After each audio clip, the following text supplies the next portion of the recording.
Hello friends, welcome to our channel electrical tech in Telugu. ఇప్పటి వరకు మా ఛానల్లో వీడియోస్ చూస్తూ ఇంకా సబ్స్క్రైబ్ చేసుకోకపోతే కంపల్సరీగా సబ్స్క్రైబ్ చేసుకోండి. అలాగే పక్కన ఉన్న బెల్ ఐకాన్ క్లిక్ చేయడం ద్వారా నేను ప్రతిరోజు వీడియోస్ అయితే ఏవైతే చేస్తున్నా మీకు నోటిఫికేషన్ రూపంలో వచ్చేస్తాయి. సో ఈరోజు మనం లాస్ట్ వీడియోలో కొన్ని ఎలక్ట్రికల్ స్టాండర్డ్స్ గురించి మాట్లాడుకున్నాం. ఈరోజు మరికొన్ని ఎలక్ట్రికల్ స్టాండర్డ్స్ గురించి తెలుసుకుందాం. ఓకేనా? So first of all substations కానీ స్విచ్ యార్డ్స్ గురించి మాట్లాడదాం. సో వర్షం పడే సమయంలో మీరు స్విచ్ యార్డ్లోకి అసలు వెళ్ళకూడదు. ఓకేనా? నెక్స్ట్, స్విచ్ యార్డ్లో ఏవైతే బ్రేకర్స్ స్విచ్ గేర్స్ ఏవైతే ఉన్నాయో సో వాటికి మినిమం 2 సపోర్ట్స్ అయినా ఉండాలి. ఓకేనా? నెక్స్ట్, ఇప్పుడు మనం మెగ్గర్కి వద్దాం.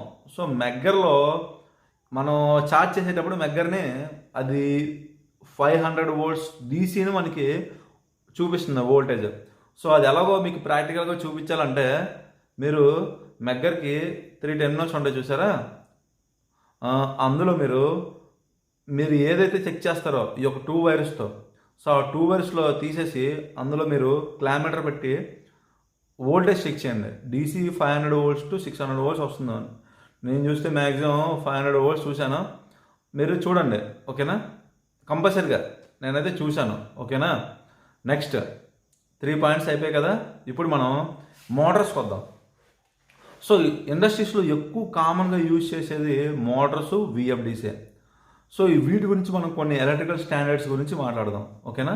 సో మోటార్స్, ప్రతి మోటార్కి కంపల్సరీగా డబుల్ ఎర్తింగ్ అనేది ఉండాలి. సో డబుల్ ఎర్తింగ్ అనేది ఏం చేస్తుంది? సపోజ్ డబుల్ ఎర్తింగ్ అనేది ఒక ఎత్తు పెట్టుకు వెళ్ళింది అనమాట. సో ఈ యొక్క మోటార్ బాడీ ఎత్తులు అనేవి ఒక ఎత్తు పెట్టుకు వెళ్ళింది. సో సడన్గా ఈ యొక్క ఒక బాడీ ఎత్తు అనేది కట్ అయిపోయింది. సో ఆ సమయంలో ఏమైందంటే ఏదైనా సమ్ మెటల్కి ఒక కండక్టర్ ఏదో టచ్ అయింది, మోటార్కి బాడీ అనేది అవుతుంది. సో అక్కడ ఈ యొక్క ఎత్త వైర్ కట్ అయింది కదా, ఇంకొక ఎత్త వైర్ ఉంది, దాని త్రూగా డైరెక్ట్గా ఎత్తుకి వెళ్ళిపోతుంది అనమాట. సో కంపల్సరీగా ఎర్తింగ్ అనేది, డబుల్ ఎర్తింగ్ అనేది ఉండాలి మోటార్స్కి.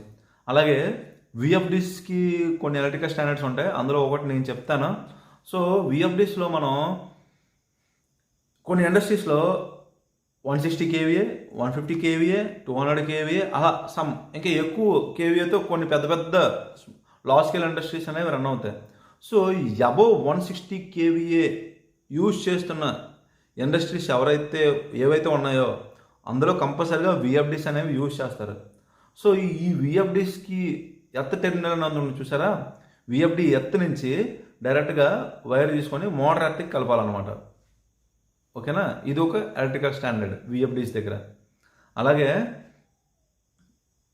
ఇంకా చాలా ఉన్నాయి.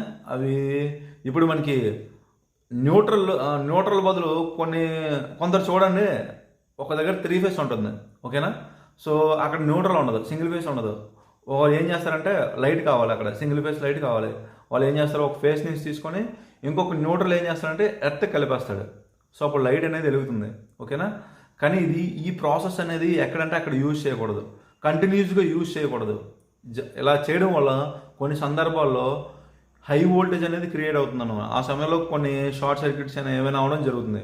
సో ఎప్పుడు మనం ఈ ఎర్త్ని న్యూట్రల్ లాగా యూజ్ చేయకూడదు. ఓకేనా? ఇదనమాట. ఇంకా ఎన్ని అయిపోయి ఒక 6 పాయింట్స్ చెప్పానా? సో ఇంకేమున్నాయి? వర్షాకాలంలో సబ్స్టేషన్లోకి వెళ్ళకూడదు, అయిపోయింది కదా. అలాగే ఇప్పుడు మనం కేబుల్స్కి వద్దాం. ఓకేనా? కేబుల్స్ ఇప్పుడు మన లైటింగ్స్కి ఏవైతే ఉన్నాయో పెద్ద పెద్ద లైట్స్ ఉంటాయి ఇండస్ట్రీస్లో. సో ఎల్ఈడి 1000 వాట్ అని, 100 వాట్ అని, 500 వాట్ అని, 200 వాట్, అలా చాలా వాటేజ్తో ఉంటాయి. సో ఇలాంటి లైటింగ్స్కి మనం 4 కోర్ కేబుల్నే ప్రిఫర్ చేయాలి. ఓకేనా? అలాగే నెక్స్ట్ ఎంసీసీ ప్యానల్స్ ఉంటాయి కదా, ఈ యొక్క ఎంసీసీ ప్యానల్స్లో మనం ఏం చేస్తామంటే ఏ టైప్ కేబుల్ 3 కోర్ 4 వైర్ కేబుల్స్ని ప్రిఫర్ చేయాలి. ఓకేనా? 3.5 అని ఉంటుంది చూసారా, 3.5 కోర్ అని ఉంటుంది.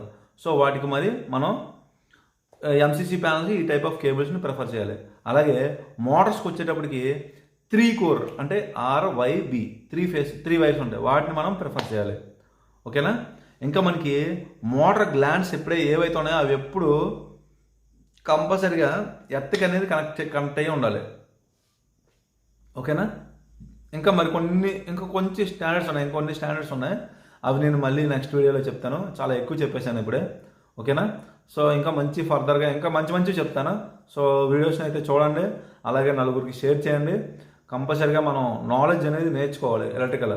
ఇంకా మనం కరెంట్ బిల్ని అంటే ఇండస్ట్రీస్కి వచ్చేటప్పటికి పవర్ బిల్ అనేది వస్తూ ఉంటుంది. సో టీఓడి ఛార్జెస్ అంటే ఏంటి, వీటిని ఎలా మనం తగ్గించాలి, కరెంట్ బిల్ని ఎలా తగ్గించాలి, ఇవన్నీ మనకి ఫర్దర్గా ఇంకా మంచి వీడియోస్ ఉన్నాయి, చెప్తాను. సో ఈ రోజుకి ఇది సరిపోద్ది ఫ్రెండ్స్. సో వీడియో నచ్చినట్టయితే లైక్ చేయండి, షేర్ చేయండి, సబ్స్క్రైబ్ చేయండి. Thank you.